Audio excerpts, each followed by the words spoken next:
Si nous sommes ici et pas ailleurs, c'est pour vous présenter deux jeunes à fort potentiel. L'un est escrimeur, l'autre judokate. Leur rêve, les Jeux Olympiques et pourquoi pas Paris 2024. Alors pour y parvenir, ils travaillent dur ici au Krebs de Reims. 7h30, rendez-vous au self de l'internat. Le calme avant le pas de course pour Romain, notre étudiant escrimeur. On a coutume de dire que le petit déjeuner, c'est le moment privilégié de la journée. Pour vous, c'est le cas ? Pour moi, c'est un peu le moment de détente avant d'entamer la journée. Donc c'est là où je regarde un peu les infos ou je regarde Facebook avant d'entamer la journée. Une demi-heure pour manger, puis direction le vestiaire pour 1 heure d'entraînement. Un planning à la carte qui demande de la rigueur à Romain, inscrit en 3e année d'école de commerce. Première étape, revue du matériel. Il y a 3 armes. Il y a le fleuret, le sabre et l'épée. Et après, il faut un masque, question de sécurité, et un gant aussi. On peut se prendre des bons plombs. Moi, j'ai eu quelques plombs de l'entraînement dernier, là, juste d'hier. Prendre possession de l'espace, entrer dans sa bulle et bien s'échauffer. 8h30, arrivée de l'entraîneur qui très vite donne le ton. On n'est pas là non plus pour faire de la figuration, ok ? Allez, on y va. Un entraînement particulier pour une progression personnalisée. Un atout du pôle France du Krebs qui a fait ses preuves en façonnant de nombreux champions. Un contrat gagnant-gagnant. J'ai bien aimé l'entraînement ce matin et ça réveille. Vous partez directement à l'école. Comment on laisse le sport au vestiaire pour finalement enchaîner directement avec les cours ? Je vous avoue que avoir bien donné, ça, vous avez plus d'énergie, donc vous êtes prêt, vous êtes un peu zen pour après entamer la journée en fait. Car un autre effort l'attend, Romain a pu quitter les États-Unis et ses parents à la condition de réussir ses études.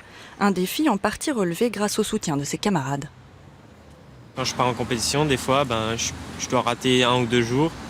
Et ils sont gentils parce qu'ils m'expliquent carrément si je comprends pas une question. Ils sont super compréhensifs et ils m'encouragent énormément. Et ces jours d'examen pour notre épéiste qui doit ici faire face à un autre stress que celui des compétitions.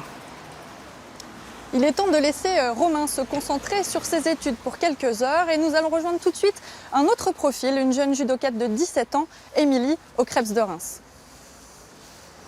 Bonjour Émilie. Merci de nous accorder du temps. Merci, donc là, vous sortez de cours. Ouais, je sors. Vous arrivez au sport. Ouais. Et après, vous retournerez en cours. Ouais. Comment on gère ça quand on a 17 ans ? C'est vrai qu'on est plus autonome. J'ai fait ma première machine à laver là au Krebs. Je savais pas comment ça marchait tout ça, mais non, ça va, c'est pas. Les week-ends sont courts. Inscrite en première année, Émilie apprend sur le tas et sur le tatami. Pas le temps pour les sorties ni pour la coquetterie. Le look à la mode ici, c'est ceinture sur kimono. Comme ça. Émilie, vous m'avez habillée. Oui. Maintenant, je vais vous demander de me montrer finalement ce que vous savez faire. Est-ce que vous pouvez me faire une prise ? Donc je vais vous faire chuter. Donc ça s'appelle Morote Soinage. Donc vous avez dit Morote Soinage. D'accord, Morote Soinage. Donc on attrape le revers. On va attraper la manche. Et donc je vais juste passer en dessous de vous. Oui. Et vous faire chuter au-dessus de moi. D'accord, je ne risque rien. Normalement, vous faites une roulade avant. Je fais une roulade avant. Je vais vous dérouler. Écartez un petit peu les jambes. Donc là, on appelle un bel sabaki. Et mon coude, il va passer en dessous de votre aisselle. Est-ce qu'il faut que je lutte ? Non. Je ne lutte pas. Non. D'accord. Donc là, je vais passer en dessous. Je descends. Oui. Et vous allez rouler. Comme ça. Ok. Ça va. Je ne sais pas si je supporterai 4 prises, mais ça va. Discipline japonaise oblige, le dojo est fermé au douillet. Tomber 7 fois, se relever 8 et serrer les dents. C'est des petites blessures, c'est quand on attrape le kimono, ça va être des petites ouvertures aux doigts à cause de la peau, des ongles qui se retournent, des brûlures sur les doigts. Midi, l'heure du salut et enfin une pause. 1 demi-heure, pas plus, pour se restaurer et côté coup de fourchette aussi, tout est sous contrôle. On fait attention, on essaie de ne pas finir son assiette. Là, j'ai fait une croix sur les pommes dauphines, j'ai pris du riz. On mange des pommes et puis on fait attention, pas trop de pain, pas trop de fromage et des entrées. Émilie, là, c'est quoi votre contrainte d'emploi du temps ?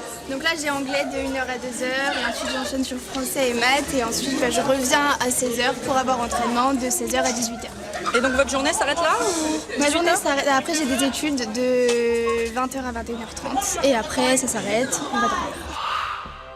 La route est encore longue pour Romain et Émilie jusqu'aux qualifications des JO de Paris 2024. Ils ne savent pas de quoi demain sera fait, mais une chose est sûre, ils ont la niaque. Quant à nous, on se retrouve bientôt ailleurs, en Champagne-Ardenne.